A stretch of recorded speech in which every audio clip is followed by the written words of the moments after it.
ริมัติพระโมกขลาภาษาดีบุญผู้สูงสุดแห่งอรหันตาที่ก้าวนำลงมาผู้ข้าขอวันท่าก่อนสิลองสิลำจงน้ำโชคน้ำชัยให้เสียงร้องดังไก่ให้เสียงใสดังดีคุณพระแม่ธรณีสามปีพบผู้ขานบมหาคุณขอให้บุญนุนนำบัดยามหลอกยามลำให้มาคำมาซอยยาปลดปล่อยนี้ไก่บัดยามโอใส่ไม่ให้เสียงใส่กังวันดังสะท้านออกไปทั่วแผ่นดินนี่เฮ้ย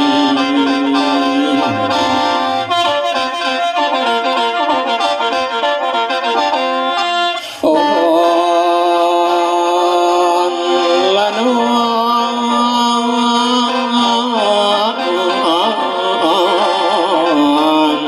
พระคุณ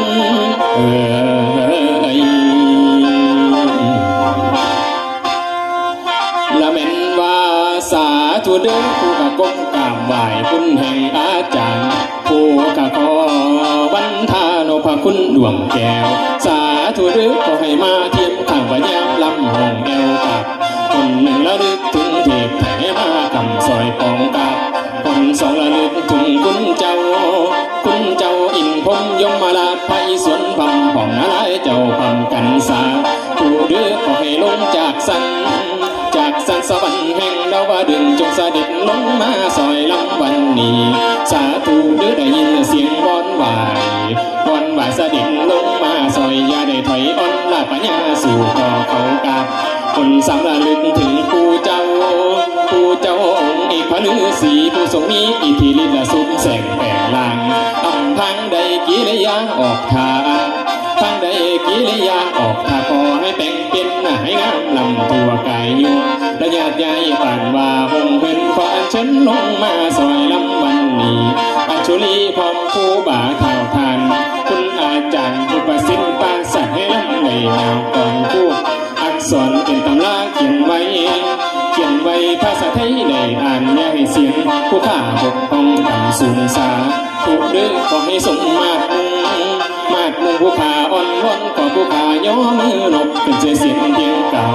สาธุเด้อขอให้มาโฮมเข่าผู้ไข่ออกกองสายกาดินท้องกาลาวิกะได้ให้มาคำซอยลำคุดนักน้ำเจ้าแม่คงคาคุดนักน้ำเจ้าแม่คงคาคุณพระภัยตรงมาซอยลมอ่มไว้ลำยามในขอให้เสียงห้องห่าวให้เสียงยาวลมส่งแม่คงคาก็ให้มาเป็นน้ำลองคอย่อใส่เก้าเท้าใส่เนื้อหัวย่อใส่เก้าเท้าใส่เนื้อหัวระลึกถึงครูบาอาจารย์เดียวนี้เท่าละนี้น้อยพบเป็นละพุ่มแทงเท่าละนี้น้อยพบเป็นละพุ่มแทงก็ยันงามย่ายกายหอยปากลำโอเลิศลำกาลวิกเสียงห้องเลิศลำกาลวิกเสียงห้องสาลิกาดินทองในสุวรรณจันแก้วจอนวอนแล้วคุณผู้อยู่ทรงจอนวอนแล้วคุณผู้อยู่ทรงบาทยำปงวาดบอกให้เสียงห่าวคำแค้นขอให้เจนเล่นเจนละเล่นเจนตามกันเจนเล่นเจนละเล่นเจนตามกันให้คนหันมาฟังนั่งจนลืมแจว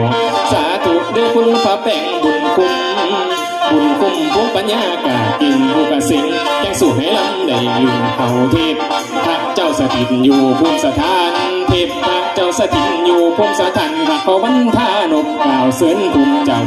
ขอขมาไหว้ภูมิสถานเจ้าที่ขอขมาไหว้ภูมิสถานเจ้าที่ผู้ขาล้ำมือนี่บ่มีได้ลวงเกินผู้ข้าเอิ้นเสริญอยู่ภูมิสถิตผู้ข้าเอิ้นเสริญอยู่ภูมิสถิตมาเป็นจิตมโนในซอยไข่ปัญญาหน่อยลำก่อนใส่หรือว่าลำก่อนทางก่อนทาสารพันแล้วแต่ให้มีเสาเก่าแก่เขาได้อย่าอายขอให้ได้อะไรลื่นในสมองขอให้ได้อะไรลื่นในสมองอย่าได้มีลงลื่นสู่ฝันจังแม่นผู้แค่นเจ้าดวงเคยลำใส่ผู้แค่นเจ้าดวงเคยลำใส่อย่าได้โคจากลิ้นให้เสียงห่าวความลำใบทุกกรรม สอนไหวทุกกรรมคู่พันอักษรสละโอเออาเอกโทเลียนใด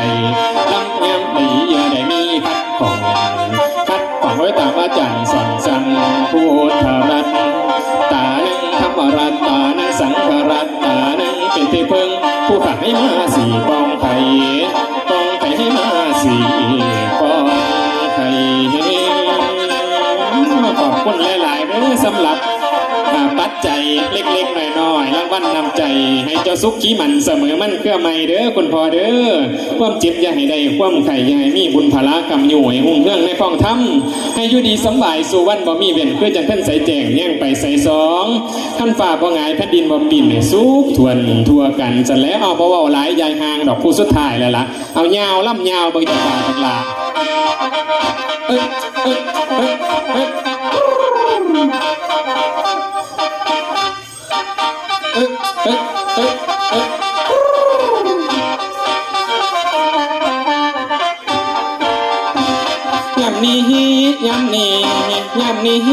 ยำนี้หมอลำดีมาหอดแล้วมาเอาแนวไปไว้เอาในไปวันเด่นละนอนวลเอ้ยบัดนี้ฉันสิก้าวเบานี่ละเก่าของหลังตั้งแต่ครั้งโบราณเฮาพระศรีสอนไว้แต่สมัยองค์เจ้าพระโคดมคือว่าสัตว์สานาเรือของพระเจ้าเขานั้นบ่มีสื่อสมมุติทิศละเจ้าภายในห้องเมืองบ่ได้เครื่องแนวใดอยู่เย็นให้หอนต้องทำตามข้อพระศรีสอนสร้างหิต12เรือเป็นแต่งตั้งมาเท่าสู่วันฮี12นี่นั่นเรามีเรามานั้นดนแต่ลูกหลานบางคนอาจบ่ท่านหูคอยฟังดูเด้อล่ะเยาวชนรุ่นใหม่เพื่อได้จำเนื้อแม่นจื้อไว้ไปใส่ต่อกัน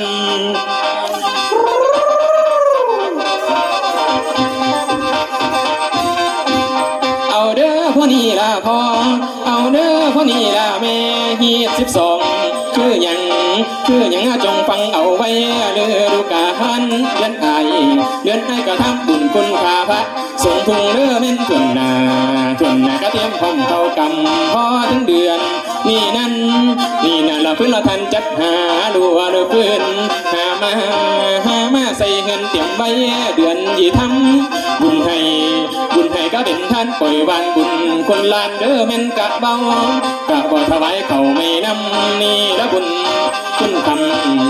ำของแม่โพศพเฮาต้องย่อเด้อละแม่นมือนบไหวบุญคุณเจ้าฮอดเดือน3มาเข้า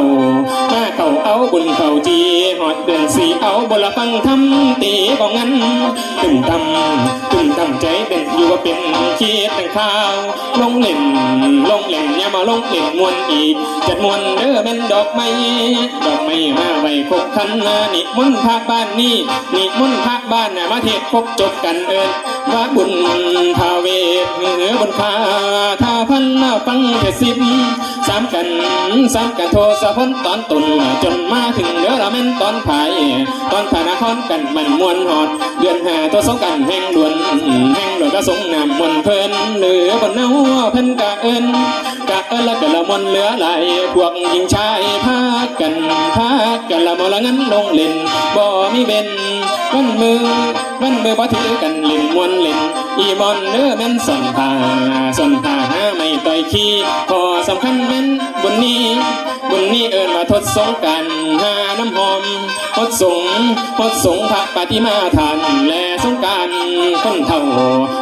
เฮาถือเป็นใหญ่เดือน6บุญบังไฟจูถวายปู่เท่าพระองค์เจ้าปู่แทนคนเจ้าไทยทุกแฟนเล่นมวนชวนชมหาน้ำหอมทดสงพุทธองค์ทรงไว้กำไฟเหนือเด้อแม่นไฟไต่ทดสงพุทธลูกฮอดเดือน7บูชาเทรักเจ้าคนเฒ่าเพิ่นทำไปบวงสรวงทุกกรรมตาก็ดูหลานเด้อนอห้องเอ้ยยะเอ้ยเด้อนางเด้อนางเด้อฮอดเดือน7บูชาเทพระ กเจ้าคนเท่าเป็นทำไปบางสวงทุกกรรมตาเปิดดูหลานให้คนโตทุกต้องตามฤดูกาลบานโอยห้อยกาปูแหกหน้าเด้อเนี่ยแหกเข้าเอาบุรคุณควงหอดเป็นแปดปากชุ่มทรงทั้งควงทั่วกะลำตัวเท่ากระทรงเข้าบัดษาเข้าพรรษากะว่าได้ประจำทินไปมันหอดเดินเก่าท่ายกพร้อมใจกันละเปล่าตื่นเช้าบันให้พักกันท่านเข้าประดับดินคือว่าหอดเดินสีนั่นละแม่นบุญเข้าสร้างพวกเจ้าบ้านทั่วหน้ามาพร้อมตัดพันเดือน11พักส่งทุกองค์ท่านได้ออกพรรษาศิลปวาลานาเฮ็ดบุญกฐินได้พวกเจ้าไทยคำสั่งบุญกฐินพร้อมความจุดตาไหลเด้อดังตึงต่ำว่าลืมเข้าหีบของเดือน12ต้องบูชากับพญานาคสู่โพโยนำให้เฮากินโพโยดินเด้อแม่นเฮาใส่หีบ12ว่าไปพอจบไปคือว่าตามตำลาเด้อแม่นหีบเข้าเพิ่นเว้าสั่งสอนเอาไว้ซ้ำนี่สักกันเนาะครับเนาะมื้อหน้าฝ่าใหม่ค่อยมาฟังกันต่อขอบคุณครับขอบคุณหมอลำวุฒิศักดิ์เนาะมาซอยตั้งแต่เตรียมการเตรียมงานเลยขอบคุณหลายๆค่ะตอนนี้